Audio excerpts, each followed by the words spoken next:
The Before trilogy is a poignant case study on the human tendency to be impulsive.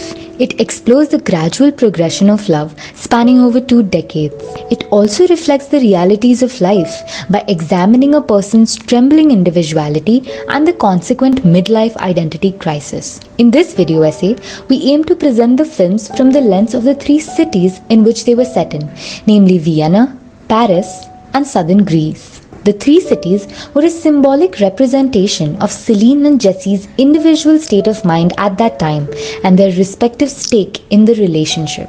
Before Sunrise, which is the first film in the trilogy, shows the aftermath of an impulsive decision to stop over at Vienna and explore the city with a stranger. Vienna perfectly blends its own artistic semblance with the youthful vibrancy of our characters, thus acting as the perfect third wheeler. The mystic palm reader and the dreamy poet seem to be wonderful romantic elements that manifested the ethereal vibe of the city. When Celine and Jesse roam the city, they travel in the open bus, they sit in the open restaurant, their openness to experience is apparent. Their charming free selves fuel their passion for each other, leading to their impending sexual interaction that happens in the beautiful gardens of Vienna. The opening scene is that of a train journey. The first shot we see is of the receding train tracks. This can very well reflect the unceasing nature of human life and the predestined path that we and our protagonists are following. After Celine and Jesse get down at the station, we see them walking at a foot-over bridge. A wide shot of this scene shows the bridge paving way in a direction that is completely opposite than where the train is heading. This seemed to imply how their lives were supposed to be, or how it could have been had they gone where they were actually headed to, and how they changed with this adventurous decision. This sequence is what establishes a sense of anticipation for what's about to unfold and shows us how carefree both of them were.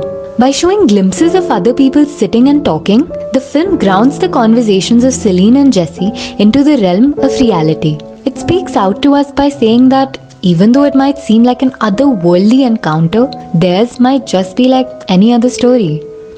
The last few shots of the film takes us to all the places they had visited in the night together. The nooks and corners are now empty, symbolizing the mortality of humans and their relationships, and how stories akin to this will come and go, but these places will remain.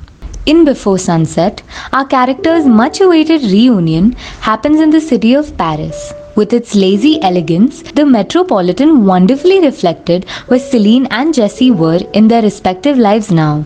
Both of them had some restraint in their demeanor and were conscious of their surroundings owing to the familiarity. Unlike the rendezvous in Vienna, the conversations in Paris happened in the daytime. Shots of random people walking, the pedestrian nature of the conversations, the enclosed taxi playing a perpetrator of the outburst, and Celine's charming little home were the elements that Paris as a city had to offer.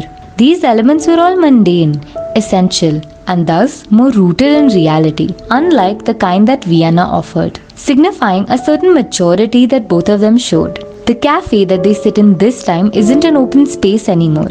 However, the place doesn't seem suffocating either. There is enough quote-unquote space and light, thus the breezy conversations. Their fateful decision at the end to not separate this time and to live in this beautiful moment instead of dwelling on the future or its consequences is again a testament to our incessant urge to act on our impulse. The last sequel, Before Midnight, is set in a small town somewhere in southern Greece. The secluded space where they were hosted in, the history of the ancient ruins around, and the apparent weariness in their temperament provided a depressing and an uneventful tone to their time together, as if premonishing a heartbreaking moment of truth. Greece, rooted in literary tragedies, felt like the perfect character to witness Celine and Jesse's life now.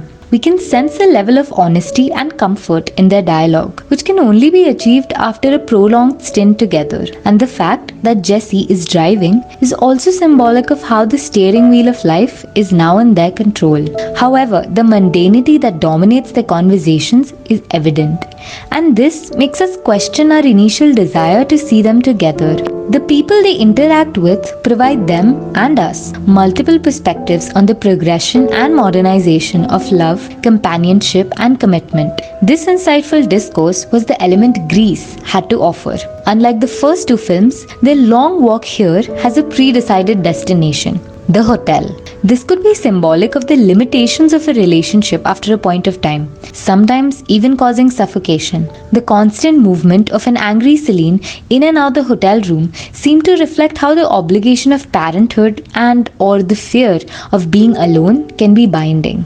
What makes this film a favorite of the three is its ability to explore the maturity of love and the subsequent decay of human physiology, thus creating a paradox that is so real and prophetic that it almost seems haunting. In this video essay, we attempted to explain the progression of the relationship through the lens of the three different cities that they were set in. To explain ourselves better, we tried to understand the influence of people around them and the modes of transportation that they used. If you enjoyed this analysis, then please like the video and share it with people who you think would appreciate it or constructively critique it. Thank you.